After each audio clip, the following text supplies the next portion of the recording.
She was 18 and a mother, cast out into the teeth of a Wyoming winter with a newborn son wrapped in the only good blanket she owned. She had no family left to her, no money and no plan. Just a small carving knife in her pocket and the fierce, quiet resolve of a person with nothing more to lose. And with that resolve, she found a collapsed creek bank and began to dig. But what nobody knew, least of all her, was that buried deep in the frozen earth was a secret left by a lonely man a generation before. A secret that would allow her not just to survive a winter that killed 40 men, but to build a life from the frozen dirt itself. This is the story of Elspeth and her son, and how they found a home in the most unforgiving of places.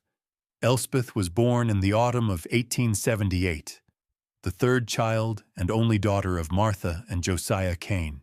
Their homestead was a hard place, carved from the unforgiving soil of the high plains, where the wind blew without cease, and the winters came down from the north like a judgment. Josiah was a man of severe and unbending faith, a man who saw God not in mercy but in hardship, and he ruled his family with the same iron will he used to break the land. Martha was his echo, a woman worn smooth by work and scripture, her kindnesses small and infrequent, like wildflowers in a rock field. Elspeth grew up in a world of straight lines and hard surfaces, the rigid rows of corn, the sharp angle of the church steeple, the unyielding wooden pew where she sat for hours on Sundays, listening to her father's lay sermons on providence and damnation. She learned early that silence was a virtue and that questions were a form of pride. She was a quiet child, observant and self-contained, with a stillness about her that was often mistaken for obedience. While her brothers were taught to work the fields, she was taught the endless, circular tasks of the house, mending, churning, baking, scrubbing. But her spirit lived elsewhere, in the vast, untamed prairie that stretched beyond their fences.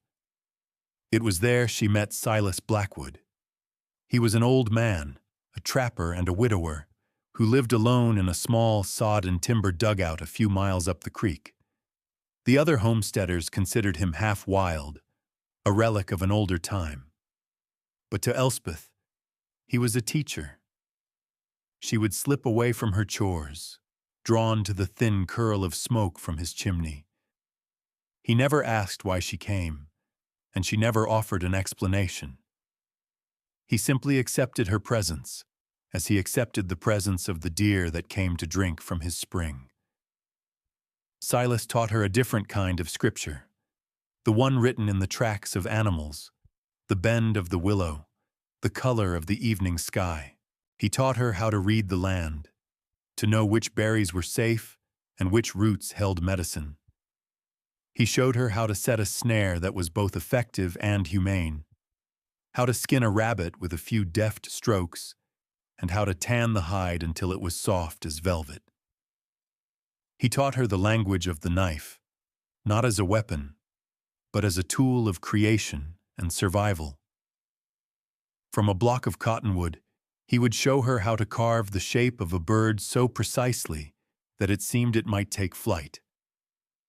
He gave her a small knife of her own, its blade forged from an old file, its handle made of polished elk horn.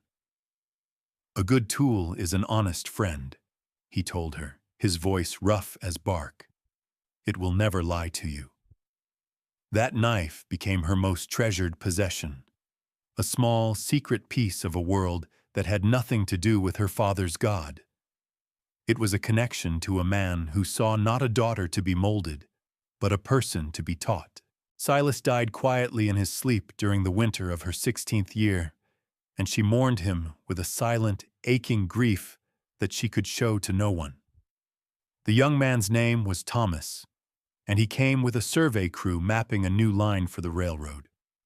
He was full of easy laughter and stories of cities she could barely imagine, and for a few short months in the summer of her 17th year, He brought a startling, brilliant color to her monochrome world. He saw the girl who hid behind the quiet daughter, and he spoke to her not of duty, but of dreams. He did not see sin in her curiosity, only intelligence. He did not see willfulness in her silence, only strength. In a world that had demanded she be small and contained, he made her feel expansive. They met in secret in the cottonwood grove by the creek, the same place she had once met Silas, and there she gave him her heart. When the survey crew moved on at the end of the season, he promised he would come back for her. He never did. Perhaps he never intended to, or perhaps misfortune found him on the trail west. She never knew. What she did know, as autumn faded into the gray stillness of winter, was that she was carrying his child. She hid it for as long as she could, her body's betrayal a terrifying secret beneath the loose fabric of her winter dresses. But life cannot be hidden forever. Her son, Samuel, was born in the last week of September, a small, perfect creature whose first cries shattered the rigid silence of the Kane household forever. The judgment was as swift and cold as the first winter storm. There was no shouting, no debate. Her father, Josiah, did not see a daughter in need of comfort or a grandson in need of shelter. He saw only the stain of sin upon his house. To him, mercy was a weakness, a concession to the devil. His duty was clear, laid out in the unbending text of his faith. The day after Samuel was born, while Elspeth was still weak and bleeding, her mother came into her room. Martha did not meet her daughter's eyes. She simply placed a folded bundle of clothes on the bed, along with a loaf of bread, a small piece of salted beef, and the one thick wool blanket they owned. "Your father says you are to be gone by sunrise," she said, her voice flat and empty, the words delivered like stones. There was no cruelty in her tone, but no warmth either. It was the voice of a woman who had long ago surrendered her own heart to her husband's will. Elspeth did not plead or argue. She knew the futility of it. Arguing with her father was like reasoning with a hailstorm. She simply nodded, a deep, cold stillness settling over her. She spent the night holding her son, memorizing the shape of the room she had known her entire life, the slant of moonlight on the floorboards, the familiar scent of lye soap and dried herbs.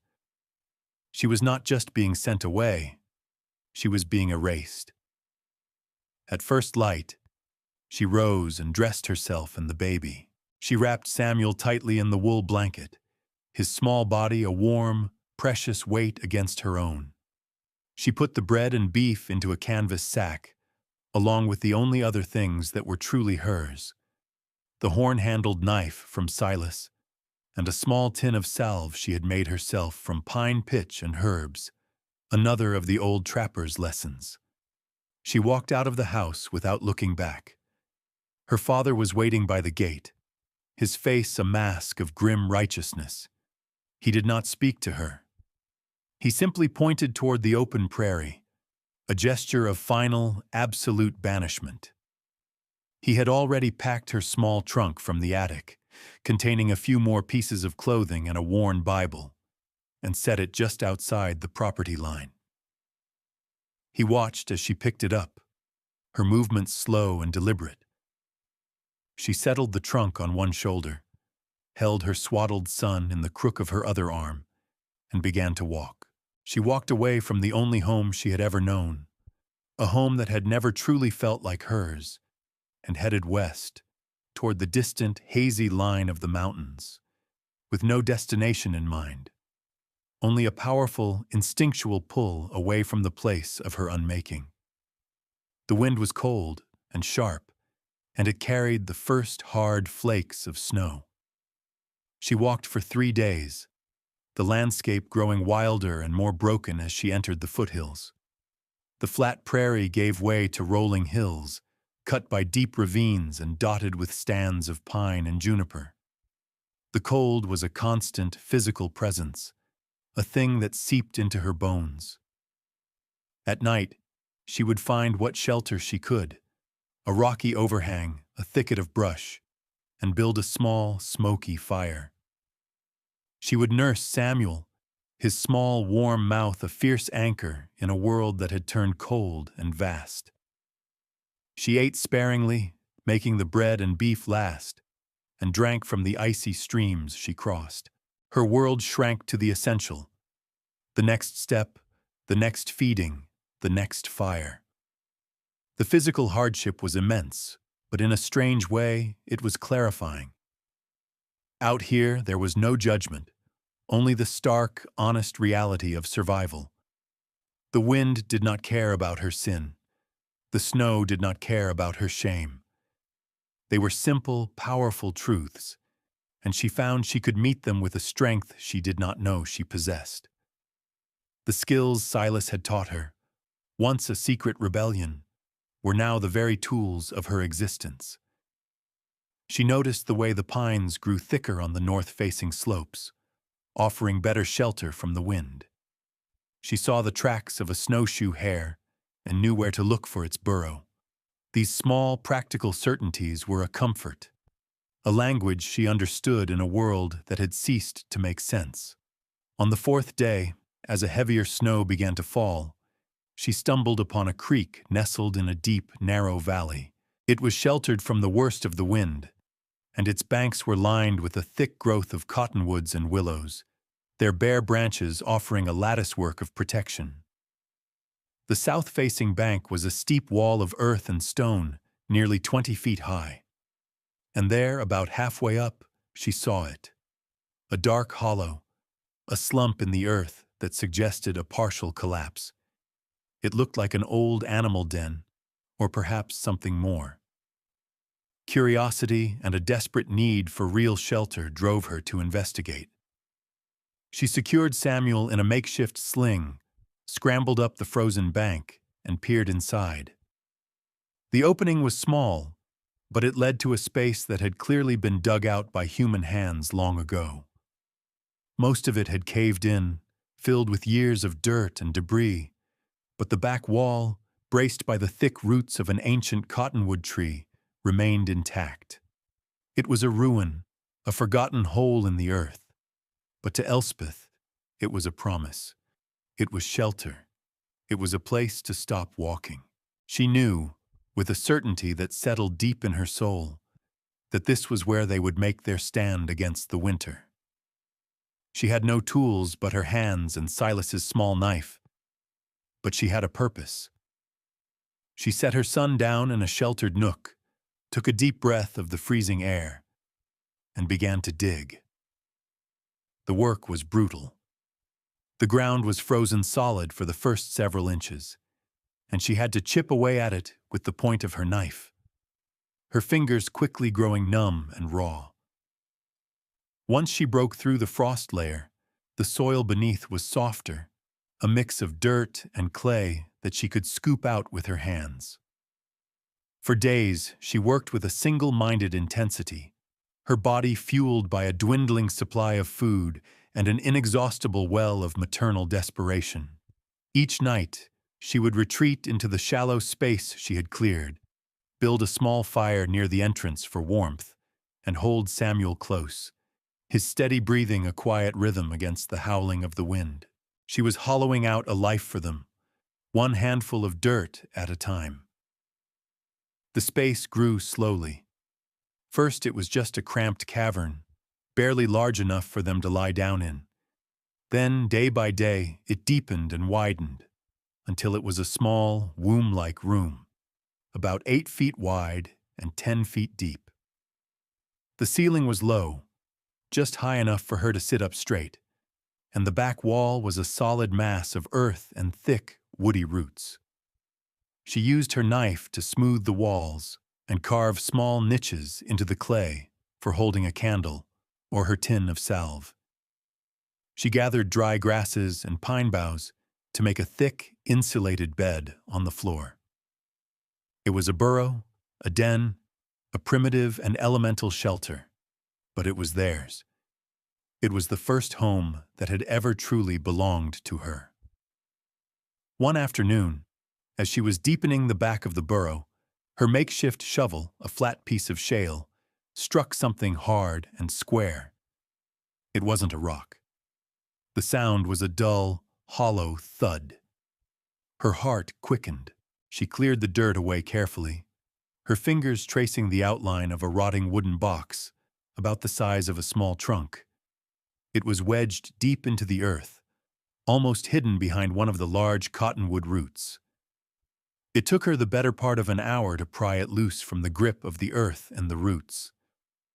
The wood was soft and punky with age, and the iron hinges were rusted nearly through. With a final effort, she broke the lock and lifted the lid. Her breath caught in her throat. Inside, nestled in what was once a canvas lining, was a collection of objects that seemed to glow in the dim light of her burrow. There was a heavy leather pouch, cinched tight with a drawstring. She opened it, and a stream of dull yellow gold dust and a handful of small, lumpy nuggets poured into her palm. It was more wealth than she had ever seen or imagined. Beside the pouch lay a small, oilskin-wrapped package.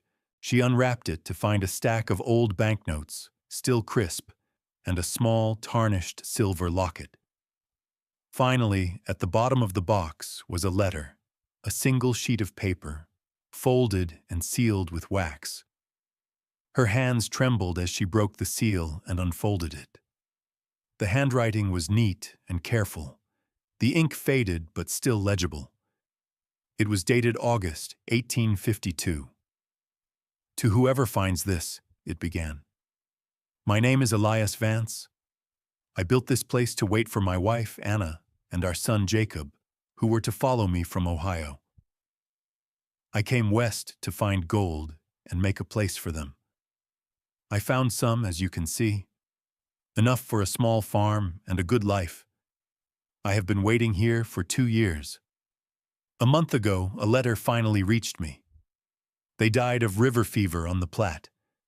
There is nothing left for me back east, and nothing for me here either. I am old now, and my lungs are failing.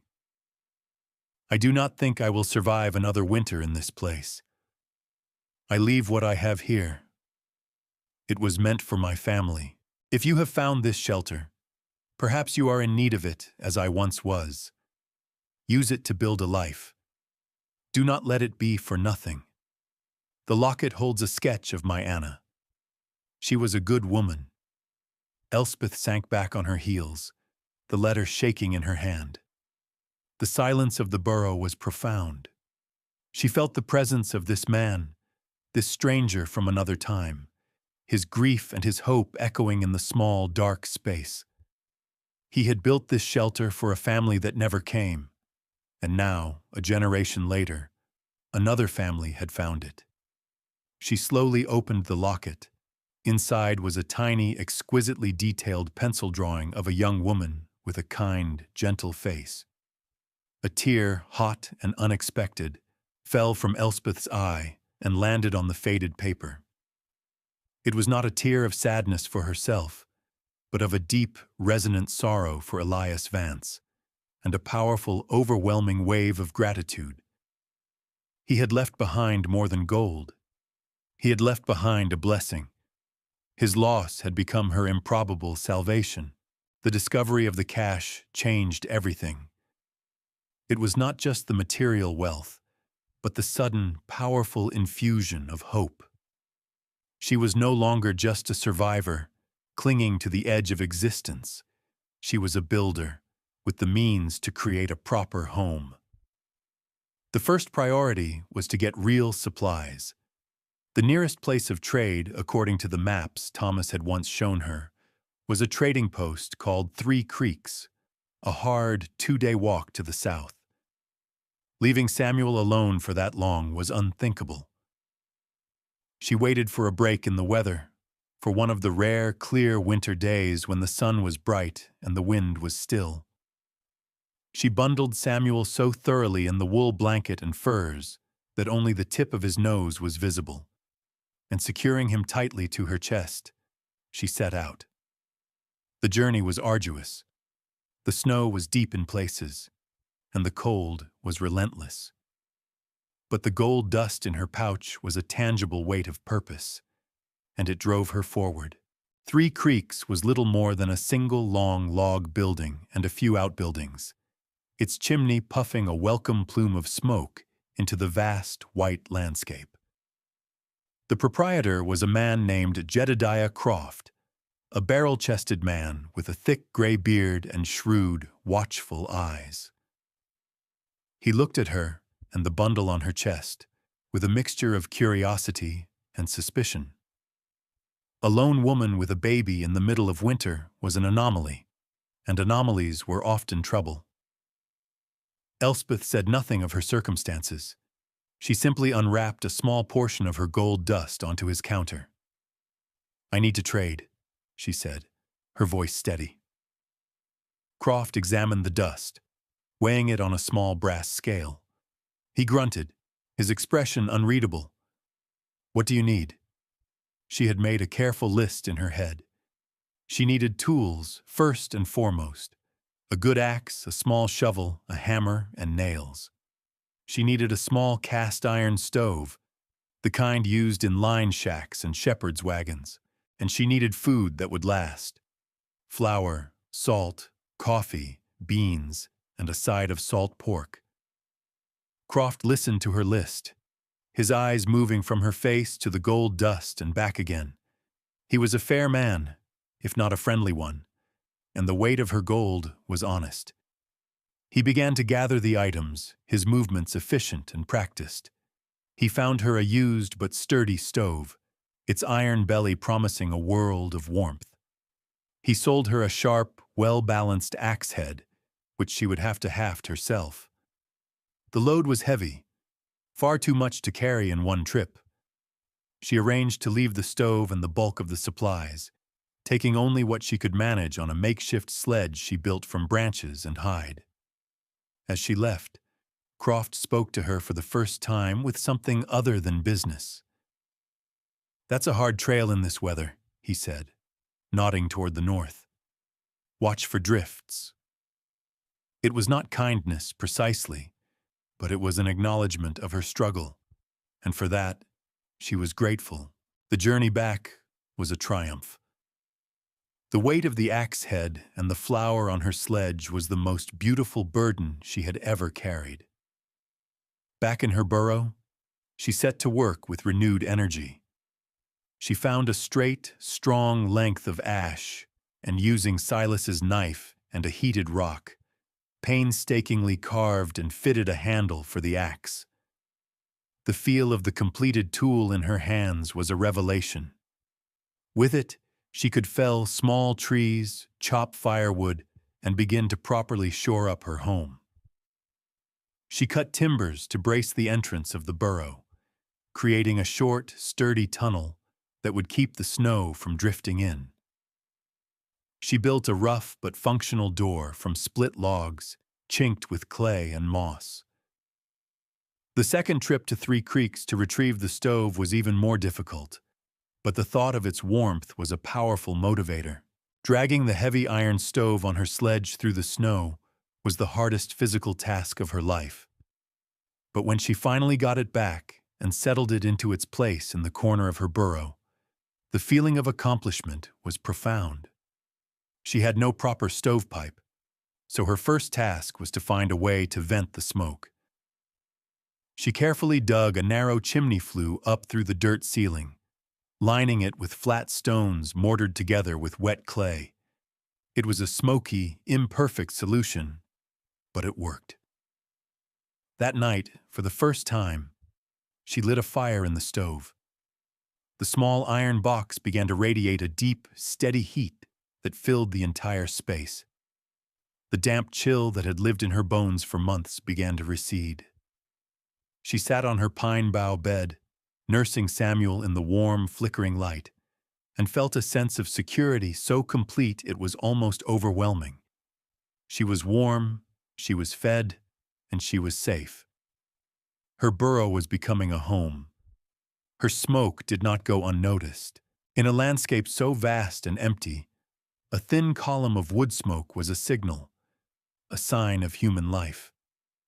A week after she installed the stove, she was outside splitting wood when she saw a figure on horseback approaching from the east. Her first instinct was fear, a tightening in her gut. But the rider was a woman, and she rode not with haste, but with a slow, deliberate pace. The woman dismounted a short distance from the burrow and walked toward her, carrying a covered basket. She was older, perhaps in her 50s, with a face mapped by sun and hardship, but her eyes were kind. "I'm Mary O'Connell," she said, her voice gentle. "My homestead is over the next ridge. I saw your smoke and thought you might be in need of company." Elspeth, who had not had a real conversation with another person in months, could only nod, her throat tight. Mary looked at the burrow's entrance, at the neat stack of firewood, at the small, determined woman with an axe in her hand, and her expression softened with understanding. She did not ask questions. She simply lifted the cloth from her basket. "I brought some stew," she said, "and a bit of fresh milk, if your little one is old enough." That simple act of kindness, the offering of a warm meal without condition or question, broke through the wall Elspeth had built around herself. She invited Mary inside, and the older woman marveled at the cozy, well-ordered space she had carved from the earth. They sat by the stove, and while Samuel slept, Elspeth found herself telling her story, the words pouring out in a quiet, steady stream.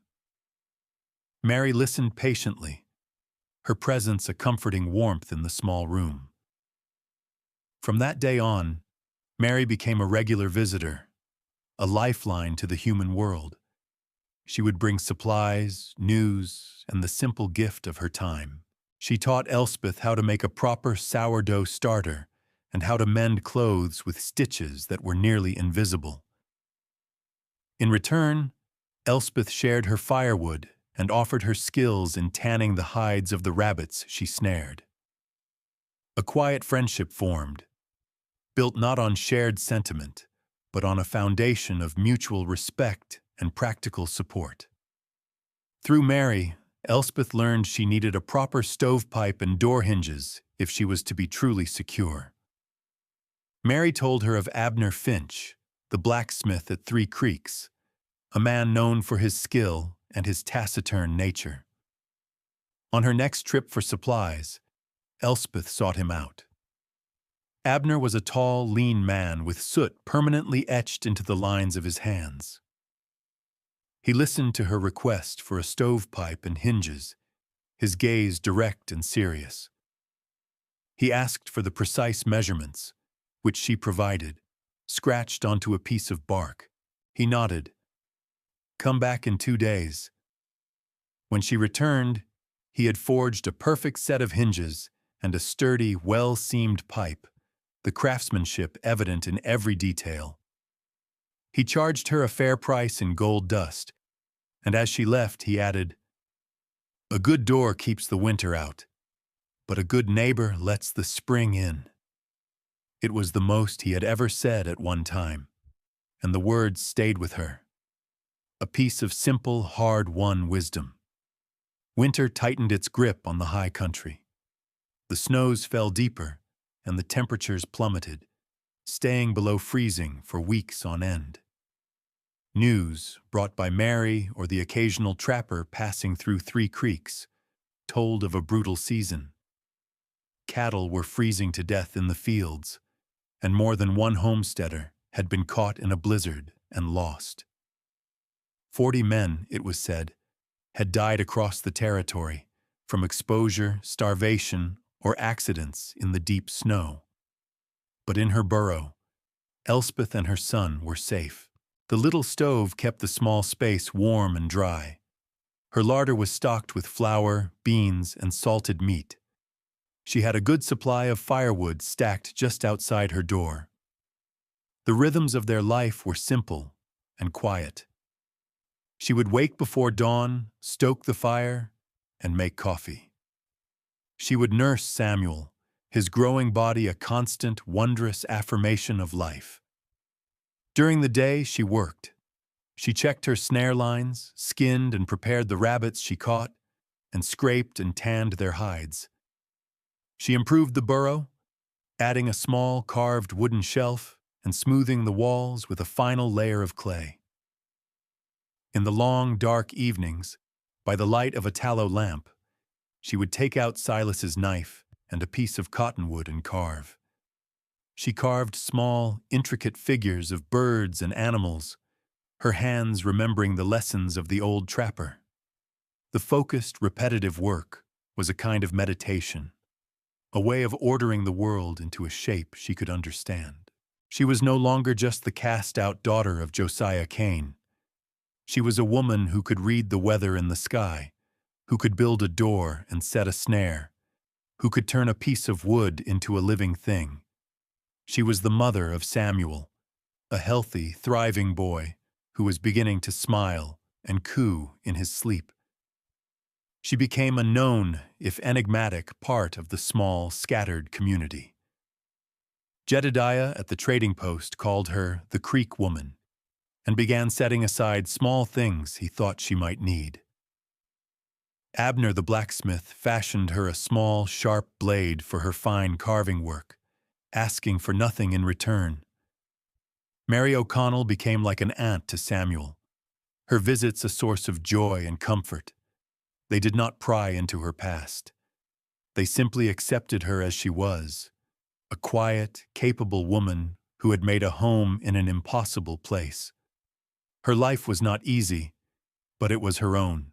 It was a life built not on the rigid doctrines of her father, but on the practical, honest truths of the earth and the quiet, steady kindness of strangers.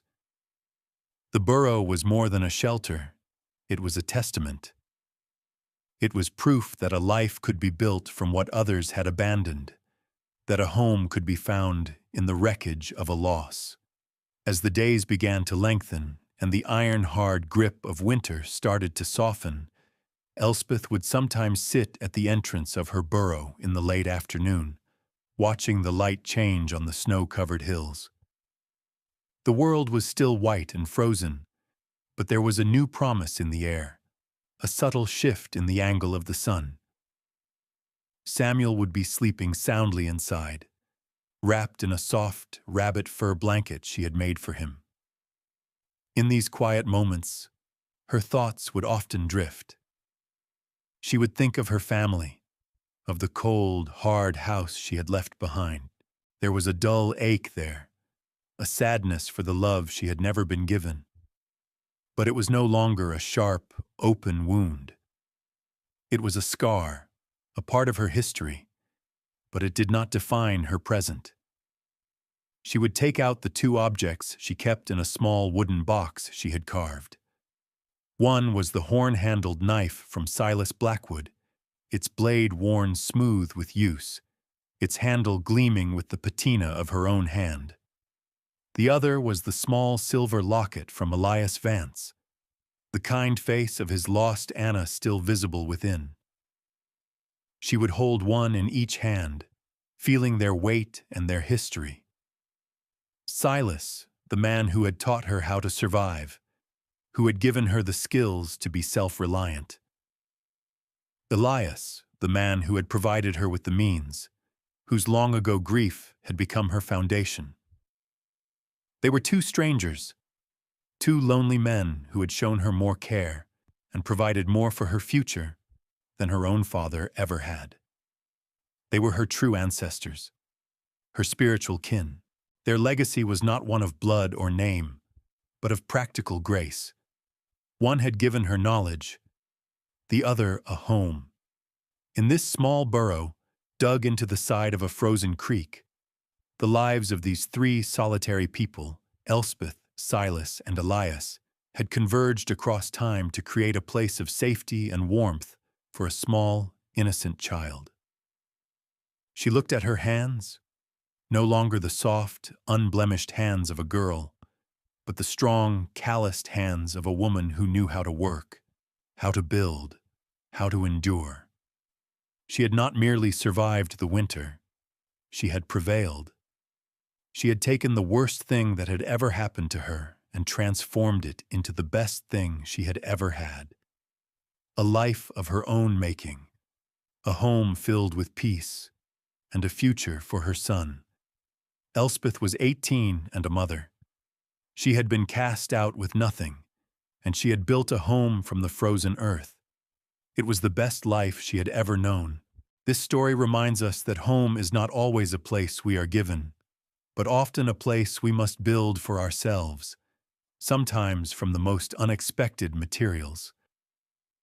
If you were moved by Elspeth's journey, please consider sharing her story with someone who might find strength in it. And now, a question for you to reflect on. What have you built from something that was broken or left behind in your own life?